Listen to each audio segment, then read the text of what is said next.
Hello and welcome to this brief tutorial from Biggerplate.com showing you how to efficiently navigate your mind maps created in MindManager for Mac. Now I find the simplest way to move around your maps is to make use of any mouse or trackpad functionality that you may have built into your system. So for example, I'm working on a MacBook and therefore I can use the functionality that I'm sure many of us are familiar with now, where I place two fingers on the trackpad and I can use them to scroll up and down and side to side. I certainly find this the simplest way to move around, but you also have the option of using these scroll bars on the side of your screen to scroll up and down, and the one at the bottom of your screen to obviously go from side to side, like so.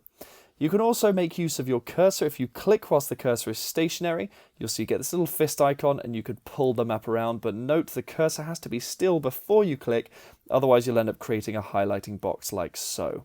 To zoom in and out, you can again make use of any trackpad functionality. So for example, I can pinch two fingers together to zoom out or spread two fingers apart to zoom in. I could also use the shortcut Shift Command and what I would call a less than sign or a greater than sign. On your keyboard, it'll obviously also be the comma or the full stop. So for example, if I say Shift Command greater than sign, that zooms in. And if I use the other one, the less than sign, I'll zoom out. You also have the option of using F5 to fit your map. So if I do that now, you'll see it basically takes whatever is on display at the moment and fits it nicely within your screen.